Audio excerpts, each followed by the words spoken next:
satu cinta, kita Indonesia sesungguhnya.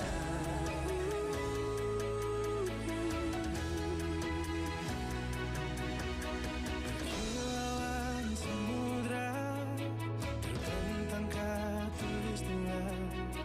Di situ ku ada bersamamu saudara.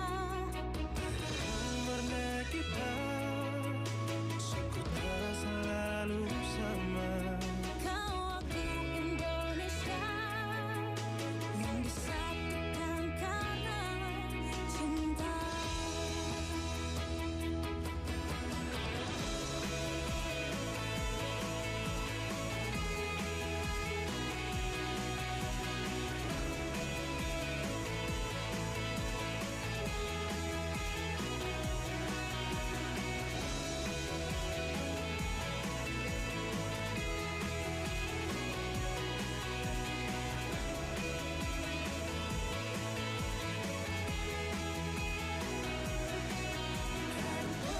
Kita Indonesia, jangan pernah terpecah belah.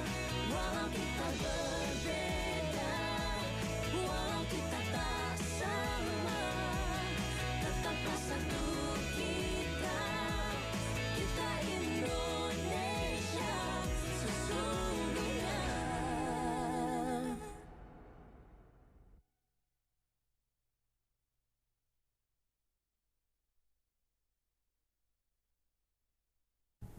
Good afternoon, VOI listeners. Welcome back to Afternoon VOI Talk. In today's session, we are going to discuss a very timely and critical topic, the effects of climate change on human respiration. Joining us is Dr. Dimas Asmara, SpPD, a PhD researcher at the University of Groningen in the Netherlands, who has been deeply involved in studying the intersection between climate and also human health. So let's dive into the discussion. Thank you so much for joining us today, Doctor. How are you? I'm great. Thank you for asking, and thank you for inviting me today. Yes, very excited to have this talk with you. Okay, so to begin with, Doctor, what impacts does climate change have on human health in general? What kinds of diseases have been linked to it? All right.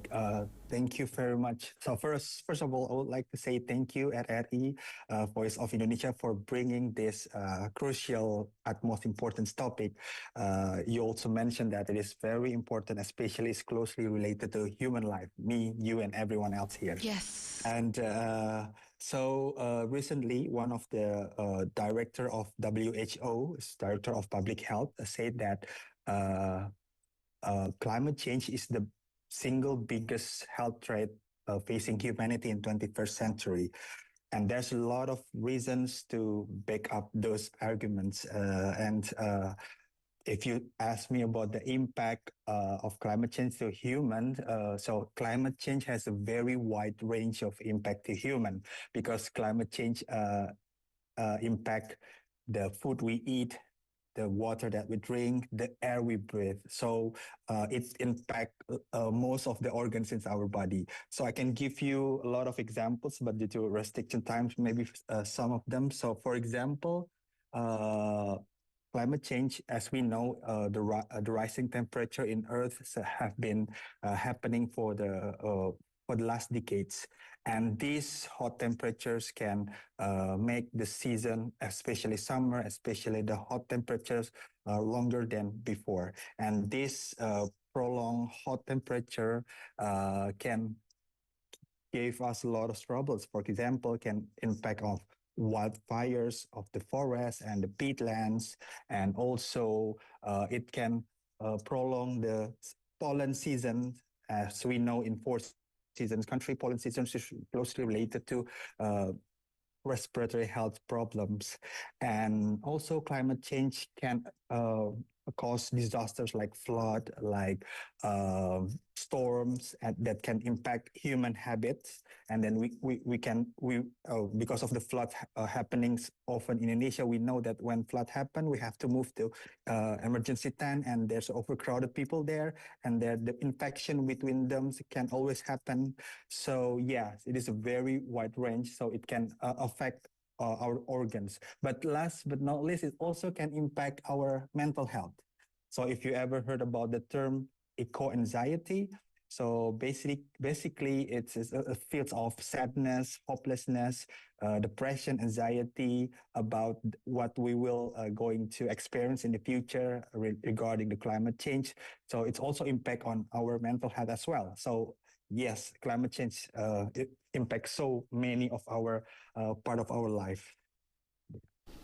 It's very unexpected to know that, yes, the temperature is rising in Jakarta, even, Doctor. It's really, really hot in here. It's unusual. And just like you mentioned, there's a lot of effects that could happen, including mental health. That's very interesting, but specifically, we want to talk about respiratory health. How can climate change increase the risk of disease, such as maybe respiratory health, such as asthma, or maybe bronchitis, or even chronic lung issues? Yeah. Thank you for the question. So, if I can separate the effect of the climate change, it can be divided into two simple classifications, such as short-term effect and long-term effect. And for the short terms, you already mentioned asthma and bronchitis. So for anyone here that doesn't familiar with the term bronchitis, so bronchitis is inflammation or irritation of the bronchus. Bronchus is the airways of a human. So the irritation can caused by a particulate matter. We can call it PM, particulate matter. And basically, in natural form, we have this protection inside our nose, our throat, and our lungs. So basically, any hazard substance from the air, we can defend that. But when it comes to very tiny particle, we call it PM 2.5, which means the diameter of the particle is 2.5 micrometers or smaller. It can travel very deep into our lungs, and it can irritate our lung walls, and it can absorb to our blood vessel as well. So it can get a lot of bad things in our body. But yes, asthma and bronchitis is a short effect of climate change because of the pollen that has been everywhere, especially during the hot weather, and then the wildfires that can cause smoke. So we have this new term called smoke. Basically, it's a combination of smoke and fog. So it's a haze, it's Wow. black smoke that has PM 2.5 or smaller. That when we inhale those hazard substance, it can damage our lung, so it can cause bronchitis. But at the long-term effect, that's a very important disease. We call it COPD, so chronic obstructive pulmonary disease. It is, as far as I know, it is in the number 3 in the world for highest mortality rate of disease. And then if we go further, it can also cause lung cancer. As you know, the word cancer is already frightening, especially lung cancer, because lung cancer is the deadliest among other cancer. So in long-term effect, this inflammation, this irritation can cause damage to the structure of lungs. And in long terms, it can get a mutation inside of the DNA, and then it can result in cancer or COPD. That's the very dangerous effect of climate change in our respiratory system. Wow, short term is asthma and bronchitis, and long term COPD and even lung cancer. Yes. Of course, we are, just saying that word is scary to all of us. So, from your perspective and research, what can we do, and what are the most effective recommendations for mitigating the impact of climate change on respiratory health? Yeah. It's very excellent question, and it's very hard to answer that, to be honest, because the answer this question is very complex. It's need collaboration between different stakeholders.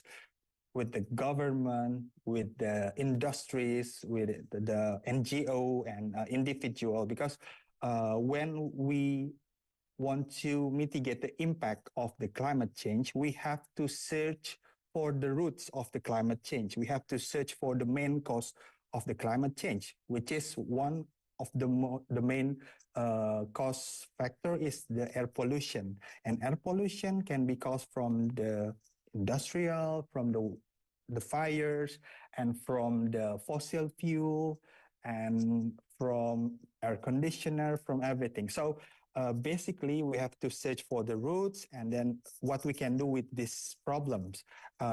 Basically, we want to push the policy driven with the health priority, of course, but it's very complex and there's a lot of conflict of interest in this. Yes. So basically, for anyone who see us today, for individual, there's still a lot of things that we can do to mitigate the impact. First, maybe most of you already familiar with the term AQI, so air quality index. You can Google it. You can have app that can report you regularly, especially in big cities. So especially in Jakarta. Yes. So air quality index in Jakarta, I think it's around always above hundreds. Once below hundreds, that is very good. In my town here in the Netherlands, we always have below 50 AQI index, so we are very privileged here. Wow. But when I come back to Jakarta, my hometown, I always get irritation in my throat. Because the air quality index. So check for it. If the quality index is so bad, maybe it's above 150 or even above 200, maybe you can limit your outdoor activities, especially for vulnerable population, such as elderly, children, people with asthma, with hypersensitivity. You have to limit your outdoor activities. And then there's a rising evidence that you can use a HEPA filter in air purifier, especially to make good air quality, especially indoor. So HEPA filter basically means you can filter that particulate matter, that small, tiny particle that dangerous to your body, that can filter it, and then you can inhale a better air. And then basically, please exercise more and eat healthy food, and then don't stress it too much. Don't stress it too much. Yes, because it is a world problem. So all of us will do a collaboration together. So it's not your only problem. So please don't stress too much. Yeah. I figure that it's going to be hard because we have to tackle the root cause of this, which is the climate change itself. But Yes. Doctor, I'm wondering, this is a simple question, but does wearing a mask matters to protecting your health and respiratory? Yes. Yeah. Thank you for. I'm glad that you asked this question because since the COVID era, I think wearing a mask is not a taboo anymore. Before COVID, I think when we wear masks, especially in public, everyone's keep looking at us. But now it's not anymore. And yes, it helps, especially if you see. The air quality index outdoor is very bad, and you have to go outdoor for your activities, for your works. You can wear a mask, and the evidence that can keep you from this tiny particle because it's so tiny, so the regular mask cannot filter it. So the evidence said that it is best if you wear N95 mask. I know it's not really that comfortable to wear it, but it is good. It's good to filter this tiny particle, so it cannot go through your nose. Okay, so N95. N95, yes. So wear your mask, exercise, don't stress it too much. Yes. And I think because in Jakarta, we have a lot of population that are commuting with transportation, So, of course, wear your mask. My last question would be, Doctor, but of course, this has been a big issue around human population. Have organizations like WHO or the United Nations conducted studies specifically on this issue? If so, what are the key findings and implications from their reports? Is there anything that can relieve us, or what are you saying and have opinion on this? Yeah, yes, definitely. So the answer for the first question, yes, WHO and UN already published so many studies about it. There's already enough evidence about how dangerous if we keep going at this rate. So the evidence is very obvious. And there's a special report from WHO only discussing about the climate change. The reports, you can Google it. It's available for public, and also UN. If you already familiar with the term SDGs, Sustainable Development Yes. Goals, there's 17 points on SDGs, and one of them is climate change. And not only that point, but also the other point also closely related to climate change. So WHO and UN is very serious about this matter. And the implication, first of all, they have to push. This is the world urgency. I mean, if we do not act right now, then the future will be a lot darker. So they collaborate with a lot of NGO, and then they force on the nations, governments, and also the industries to also keep thinking about environment while you're developing some things. And I also want to talk about this. This also their concern is about the inequalities, and it's very different between countries. For example, right here I'm in the Netherlands and Indonesia. So in Jakarta, people in Jakarta, there's a lot of exposure of bad air quality, while here in Netherlands I'm not. So we are facing a different challenge. So we are not the same. So these inequities is also concern for WHO and UN. So they really focus on especially low to middle income countries where they have limited resources. So country specific solutions is always important. But again, in my perspective, the most important is the government willingness to tackle these problems. Especially, we already have the recommendation from WHO and UN, and everything that's easily Googled by everyone. So the willingness of the governments, and then the act of each individual also matters. So that's, I think, what is important. The willingness of the government and the act of each one of us. And Yes. I believe that wraps up today's session. A warm thank you to you, Dr. Dimas Asmara, for joining us today with your valuable insights on how climate change affects our health.